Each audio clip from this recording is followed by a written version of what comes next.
ناظرین آداب، میں ہوں محمد عامر بدر۔ مولانا آزاد نیشنل اردو یونیورسٹی کے اس تعلیمی خبرنامے میں آپ کا استقبال ہے۔ آئیے نظر ڈالتے ہیں آج کی سرخیوں پر۔ صدر جمہوریہ نے کہا IITs ملک کے لیے باعث فخر۔ وزیر اعظم نے کہا ڈاکٹر سرویپلی رادھا کرشنن کی کوششوں کی آج بھی معنویت برقرار۔ اور UGC نے یوم اساتذہ پر 5 ریسرچ گرانٹس اور فیلوشپ کا کیا آغاز۔ اور اب خبروں کی تفصیل۔ صدر جمہوریہ دروپدی مرمو نے Indian institute of technology Delhi کی ڈائمنڈ جوبلی تقریب میں شرکت کی۔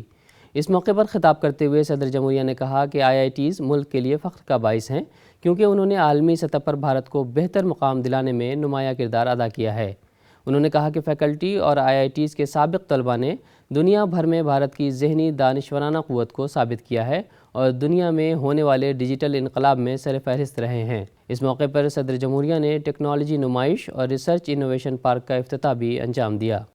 The IITs have contributed immensely to Indians' improved standing on the global stage today. Your faculty and alumni have shown the world our brain power. وزیر اعظم نریندر مودی نے سرویپلی رادھا کرشنن کو یوم اساتذہ کے موقع پر خراج عقیدت پیش کیا۔ انہوں نے اساتذہ کو یہ یاد دلایا کہ ہندوستان کی موجودہ صدر ایک استاد بھی ہیں اور اڈیشہ کے دور دراز مقامات پر پڑھا چکی ہیں۔ ان کا منصب صدارت پر فائز ہونا سب سے زیادہ اہم ہے۔ آج جب ملک نے آزادی کا امرت مہوتسو کے اپنے عظیم خوابوں کو پورا کرنا شروع کیا ہے، تعلیم کے میدان میں سرویپلی رادھا کرشنن کی کوششیں ہم سب کو متاثر کرتی ہیں۔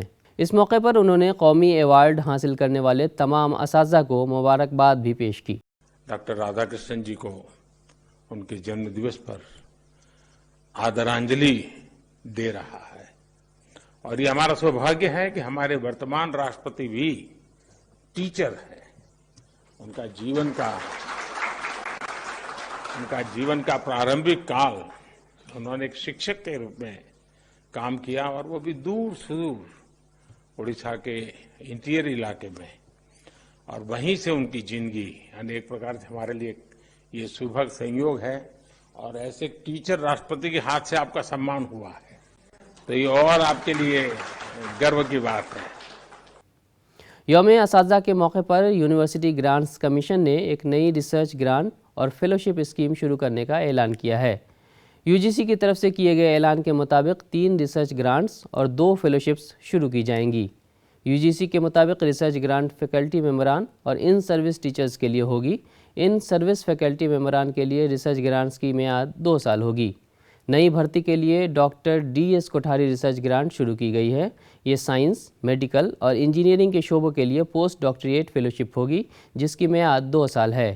ایک فیلوشپ اسکیم سبکدوش اساتذہ کے لیے شروع کی گئی ہے جو تحقیق اور تدریسی پروگراموں میں سرگرمی سے مصروف ہیں اور ان کی مدت 3 سال ہوگی۔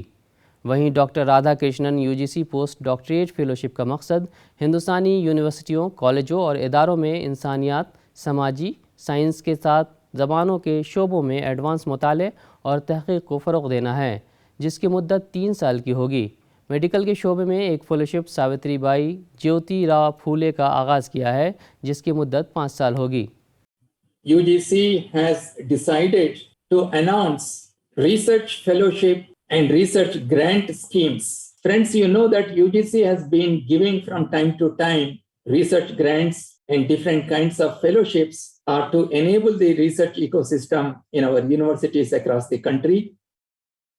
یونیورسٹی آف حیدرآباد میں شعبہ سیاسیات اسکول آف سوشل سائنسز کی فیکلٹی پروفیسر رام داس روپاوت کو ان کی کتاب politics of education in India a perspective from below کے لیے نان فکشن مصنف کے زمرے میں یوکیوٹو پبلیشرز ٹورنٹو کینیڈا کے ادبی ایوارڈ 2022 کے لیے منتخب کیا گیا ہے۔ پروفیسر رام داس روپاوت کو ان کی غیر افسانوی کتاب اور ترقی یافتہ قبائلی تعلیم کے نظریے میں بہترین شراکت کے لیے منتخب کیا گیا ہے۔ یہ تصنیف قبائلی تعلیم اور نقطہ نظر پر مبنی ہے۔ NCERT کے ایک مطالعے کے مطابق سال 2011 سے 2025 تک اسکولوں میں طلبہ کے مجموعی اندراج میں 14% سے زیادہ کی کمی واقع ہوگی اور لڑکیوں کے اندراج میں لڑکوں کے مقابلے میں 2% کمی واقع ہوگی۔ NCERT کے ایجوکیشنل سروے سیل کے مطالعے میں کہا گیا ہے کہ اگلے 5 سے 10 سالوں کے دوران SC طلبہ کے داخلے میں کوئی تبدیلی نہیں آئے گی، جبکہ ایس ٹی طلبہ کا داخلہ سال 2023-24 کے بعد مستحکم رہے گا۔ رپورٹ میں کہا گیا ہے کہ چونکہ اندراج آبادی سے منسلک ہے، اس لیے 6 سے 11، 11 سے 14 اور 14 سے 16 سال کی عمر کے بچوں کی آبادی میں کمی کا اثر ہر زمرے میں داخلے پر نظر آتا ہے۔ 2025 تک اسکولوں میں داخلوں کی پیشن گوئی اور خصوصیات کے عنوان سے یہ رپورٹ NCERT اور تعلیم پر مربوط ڈسٹرکٹ انفارمیشن سسٹم کے ذریعے کیے گئے نیشنل اچیومنٹ سروے سے ڈیٹا اخذ کرتی ہے۔ مطالعے میں 21 ریاستوں سے نیشنل اچیومنٹ سروے کی رپورٹس پر غور کیا گیا اور 2011 سے اب تک کی آبادی کو مد نظر رکھا گیا ہے۔ بنارس ہندو یونیورسٹی کے انسٹیٹیوٹ آف میڈیکل سائنسز کے شعبہ جراحی آنکولوجی سے منوج پانڈے کی سربراہی میں ایک تحقیقی ٹیم کے ذریعے پتے کے کینسر کا سبب بننے والے سومیٹک تغیرات کا پتہ چلا ہے۔ منوج پانڈے کے مطابق BHU کے محققین پچھلے 25 سالوں سے پتے کے کینسر پر تحقیق کر رہے ہیں تاکہ ممکنہ وجوہات کا تعین کیا جا سکے جو ابھی تک نامعلوم ہیں۔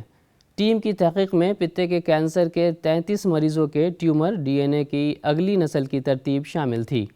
بائیو انفارمیٹکس کا استعمال کرتے ہوئے بھی اس کا مطالعہ کیا گیا۔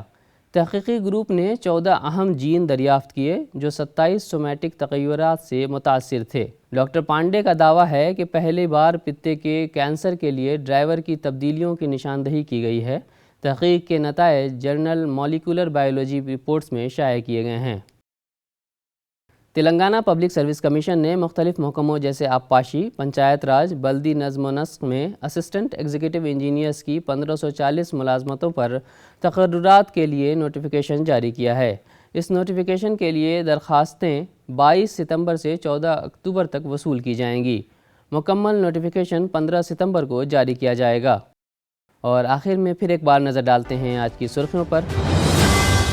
صدر جمہوریہ نے کہا IITs ملک کے لیے باعث فخر۔ وزیر اعظم نے کہا ڈاکٹر سرویپلی رادھا کرشنن کی کوششوں کی آج بھی معنویت برقرار۔ اور UGC نے یوم اساتذہ پر 5 ریسرچ گرانٹس اور فیلوشپ کا کیا آغاز۔ آج کی خبروں میں فی الحال اتنا ہی۔ آئندہ بلیٹن میں آپ سے پھر ملاقات ہوگی، تب تک کے لیے دیجیے اجازت۔ آداب۔